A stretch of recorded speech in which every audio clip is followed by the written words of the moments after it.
Making pastry by hand is nothing to be afraid of. Today I'm going to make shortcrust pastry, which are generally used for sweet tarts, apple pies, quiches, flans, that sort of thing. Okay, in the bowl I've got 250 grams of plain flour, and just add a pinch of salt. If you want to make a sweet pastry, say for apple pie, I add about 2 tablespoons of caster sugar to the mixture now with the flour and the salt. Chilled butter. Now just rub it in with the fingertips. It's good to lift it high.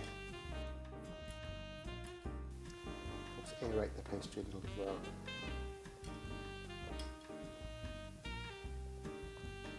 One of the crucial things when making pastry is to keep everything cold. So you make sure the butter's nice and chilled, the water's nice and cold, and you don't handle it too much with warm hands. This is the same process as I do for making scones or a crumble mix. It's looking a little bit like coarse breadcrumbs. Still a few chunks of butter in there. Add the water. About 4 to 5 tablespoons of water. I like to add it bit by bit so as you don't add too much or it's not too dry.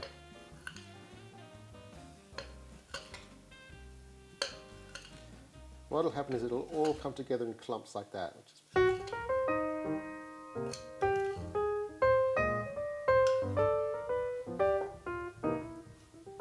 Gather it together in your hands.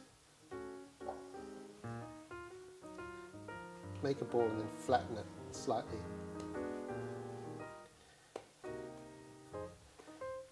Don't knead the pastry. Just pat it together. There we have it, and then wrap that in plastic wrap and chill for 30 minutes.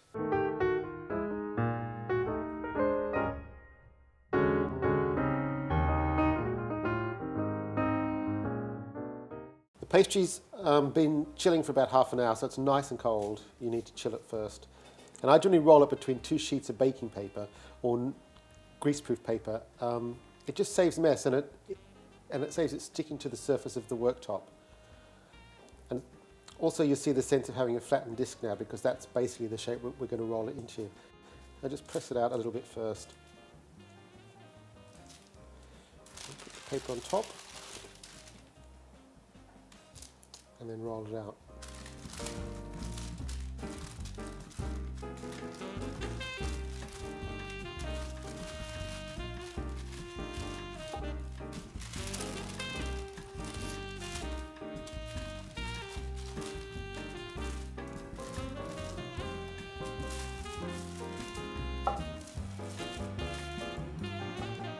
Okay, once I've got it to the shape I want, I'll just leave it between the paper and pop it back in the refrigerator again for another 20 minutes or so just to keep it cold.